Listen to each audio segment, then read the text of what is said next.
Olá pessoal, hoje a gente vai falar de gestação, que é o próximo capítulo do livro da Evânia, Infância e Idade Sagrada.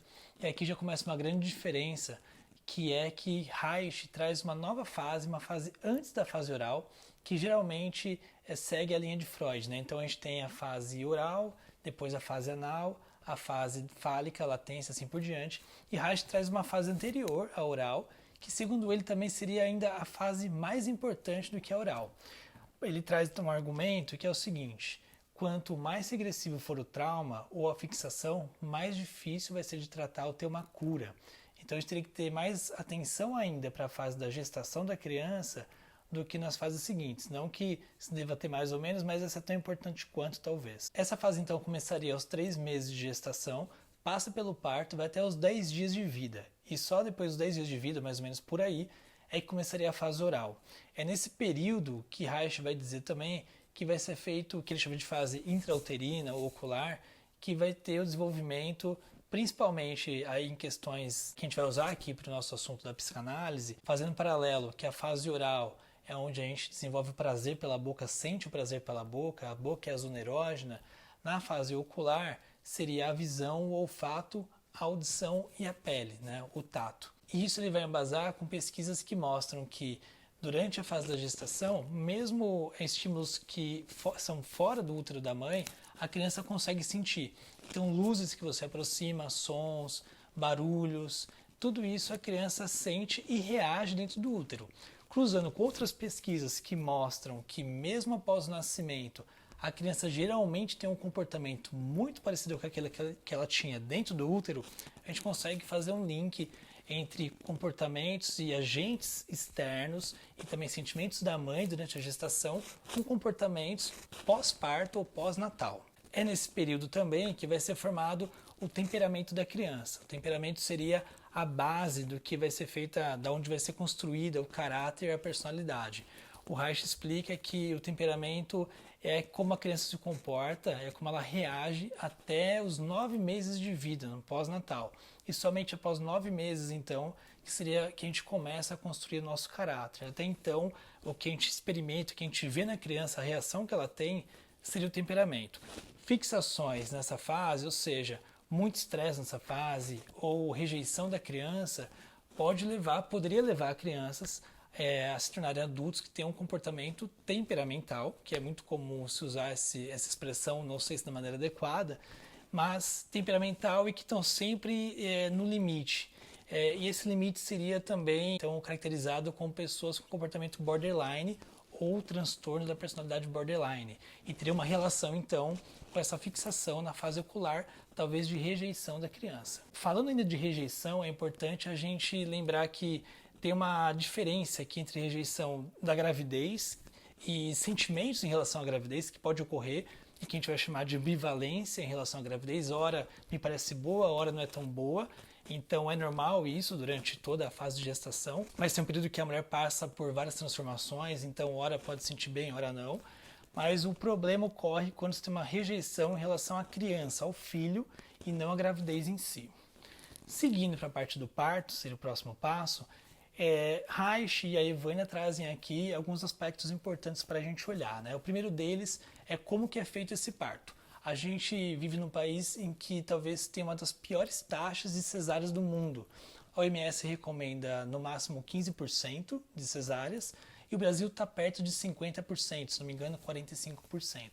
Então é um parto assim totalmente desumanizado, né? Onde a gente tem uma clínica geralmente com ar-condicionado frio, onde às vezes as mulheres ficam no corredor esperando para serem atendidas, isoladas do resto dos familiares ou do marido, ou quem quer que seja que vai ajudá-la, vai ficar junto dela nesse momento, vai trazer conforto, acolhimento, talvez calma para ela.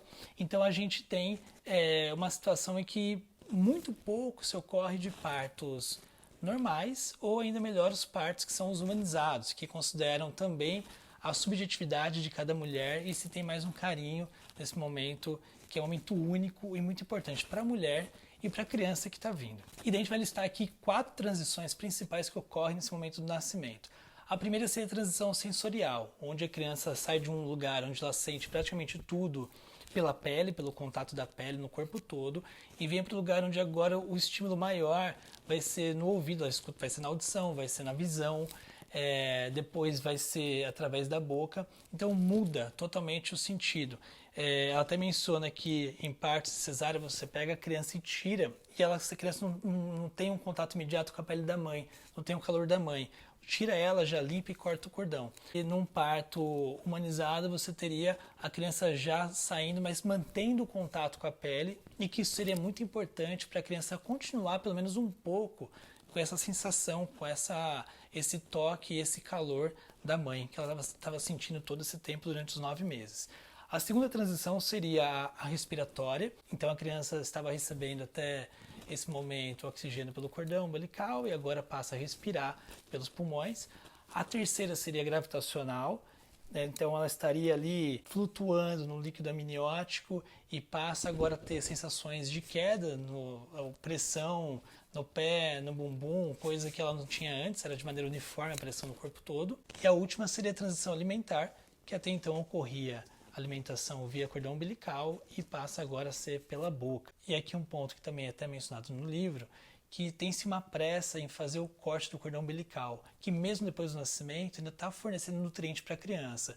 Nesse momento de várias transições, cortar esse cordão tão depressa não seria tão bom, porque seria uma maneira da criança ainda manter um pouco dessa alimentação, desse nutriente que ainda está chegando.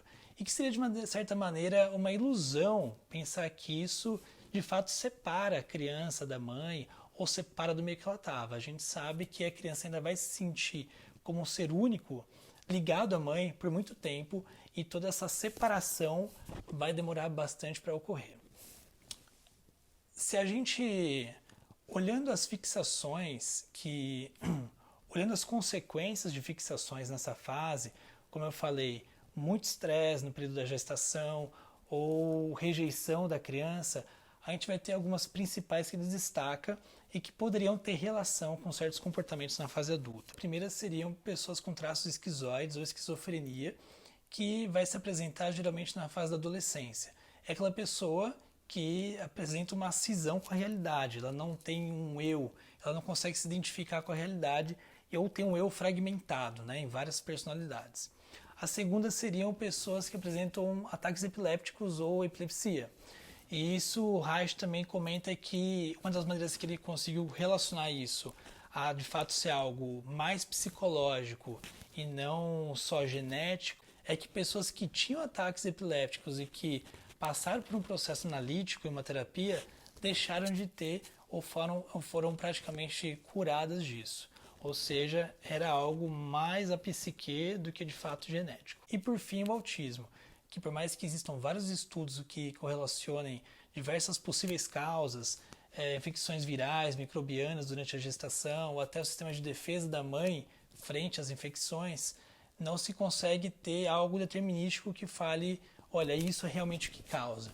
E Reich vai trazer então que talvez fixações nessa fase poderiam ter relação com o autismo, que é geralmente, mas pode ser antes, diagnosticado em torno dos 3 anos, quando se percebe que a criança não consegue socializar com os outros, ela se fecha para o seu mundo interno e não consegue o que a neurociência chama de estabelecer aquele sistema de mentalização, imaginar o que o outro sente e então com isso conseguir socializar.